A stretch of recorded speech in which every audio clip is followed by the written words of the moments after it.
नमस्कार मित्रांनो, trending news and latest update या चॅनलवरती तुमचे स्वागत आहे। मित्रांनो, आज आपण आपल्याचे या व्हिडिओमध्ये बघणार आहोत एसटीतून या लोकांचा मोफत प्रवास होणार बंद। पहा काय झाला निर्णय, चला तर जाणून घेऊया आपल्याचे या व्हिडिओच्या माध्यमातून। मित्रांनो, एसटी महामंडळाने गेल्या वर्षीपासून अमृत योजनेद्वारे 75 वर्षावरील नागरिकांना एसटीतून मोफत प्रवास योजना लागू केली होती। महिलांना तर अर्ध्या तिकिटात प्रवास सुरू केला होता, परंतु आता या कॅटेगरीच्या लोकांना ही सवलत बंद झाली आहे। मित्रांनो, एसटीच्या माध्यमातून गाड्यांमधून विविध समाज घटकांना सवलतीचा प्रवास घडविण्यात येत असतो, त्याचा फायदा अनेक समाज घटकांना होत असतो। आता एसटीने अलीकडेच महिलांना 50% सवलत जाहीर करून त्याचा अनेक महिला लाभ घेत आहे।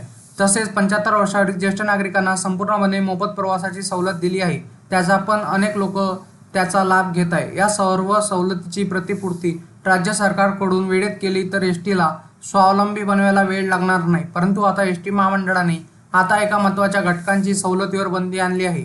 एसटीचा निर्णय कोणाला आता अडचणीचा ठरणार ते बघूया। एसटी महामंडळाने गेल्या वर्षीपासून अमृत योजनेद्वारे 75 वर्षावरील नागरिकांना एसटीतून मोफत प्रवास करण्याची मुभा दिली होती। त्यानंतर एसटीने अलीकडेच महिलांना एसटीच्या सर्व श्रेणीच्या बसेसमधून महिलांना अर्ध्या तिकिटात प्रवासाची सवलत जाहीर केली होती आणि त्यामुळे महिलांना प्रचंड फायदा झाला आहे। तसेच महामंडळांचे प्रवाशांमध्ये वाढ झाली आहे।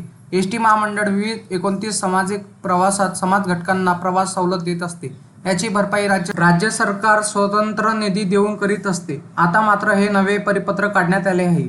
या पत्रकामध्ये जाहीर केले आहे की आजारी व्यक्तींचा मोफत प्रवास कायमचा बंद होणार आहे।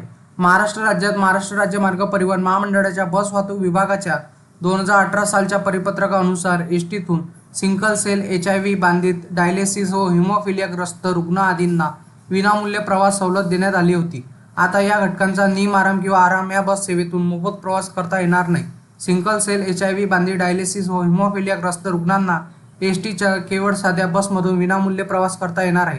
त्यामुळे या दुर्धर आजारी व्यक्तींना एसटीचा निम-आराम आणि हिरकणी, वातानुकूलित, अश्वमेध, शिवशाही, शिवनेरी, शिवाई या बसमधून सवलत बंद करण्याचे आदेश महामंडळाचे महाव्यवस्थापक सीमा जगताप यांनी दिले आहे।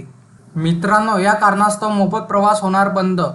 मित्रांनो, तुम्हाला असेच नवनवीन व्हिडिओ बघण्यासाठी तुम्ही आपल्या चॅनलला लाईक, शेअर अँड सबस्क्राईब करा। धन्यवाद।